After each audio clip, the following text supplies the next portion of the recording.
एक खूबसूरत गांव में मोहन नाम का एक गरीब आदमी रहता था जो बहुत मेहनती था। एक दिन मोहन खेतों में काम कर रहा था कि तभी खेत का मालिक आता है और गुस्से में उसे काम से निकाल देता है। सीता जो मोहन की पत्नी है, वह परेशान होकर मोहन से कहती है, मोहन, हम कब तक ऐसे ही भूखे रहेंगे? हमारे घर का चूल्हा सिर्फ 15 दिन जलता है, बाकी दिन भूखे सोना पड़ता है। मोहन ने सीता को तसल्ली दी। सीता, तुम जानती हो मैं दिन रात मेहनत करता हूँ। एक दिन हमारे अच्छे दिन जरूर आएंगे। मगर मोहन, कब तक दूसरों के खेतों में काम करते रहोगे? कोई बेहतर काम क्यों नहीं ढूंढते? मुझे सोना चांदी नहीं चाहिए, बस इतना चाहती हूँ कि हमें 2 वक्त का खाना मिल सके।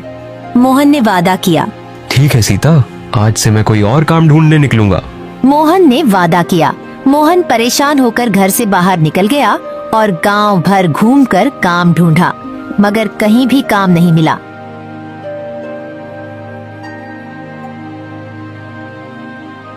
आखिर में वह मुखिया के पास गया। मुखिया एक अच्छा आदमी था। मोहन ने मुखिया को सारी स्थिति बताई और कहा, मैं गरीब हूँ, मुझे कोई काम नहीं देता, लेकिन मैं बहुत मेहनती हूँ, दिल लगाकर काम करूँगा। मोहन, मैं जानता हूँ कि तुम बहुत मेहनती हो। मुझे तुम्हारे जैसे आदमी की ही जरूरत थी। तुम मेरे सब्जी के खेत पर काम करो। तुम्हारे बुरे दिन अब खत्म हो गए। शुक्रिया मुखिया जी, मैं ईमानदारी से काम करूंगा।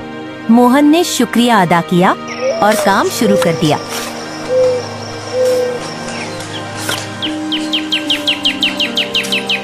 एक दिन काम के बाद मोहन बहुत भूखा था। उसने सुना था कि राजन का ढाबा बहुत मशहूर है।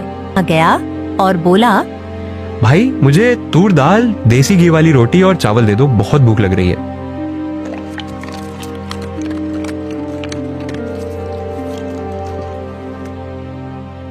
मोहन ने पेट भर के खाना खाया और पूछा, भाई कितना पैसा हुआ? कालू जो ढाबे का नौकर था बोला, तुमने तूर दाल, देसी घी वाली रोटी और चावल खाया है, तुम्हें इतना पैसा देना होगा। ये क्या मजाक है? ये कोई 5 स्टार होटल है क्या? इतना महंगा खाना तो शहरों में भी नहीं मिलता। कालू ने राजन को बुलाया। राजन गुस्से से आया और बोला, जब तुम्हारे पास पैसा नहीं था तो यहाँ खाना क्यों खाया? मेरे पास अब भी पैसा नहीं है, ये थोड़ा पैसा रख लो, बाकी मैं धीरे धीरे चुका दूंगा। यहाँ सिर्फ पैसों से खाना मिलता है, गरीबों की कोई इज्जत नहीं होती। तुम जैसे लोग सिर्फ भीख मांगने लायक है। राजन ने गुस्सा करते हुए मोहन को बेइज्जत किया और जोर से धक्का दिया। मोहन रोते हुए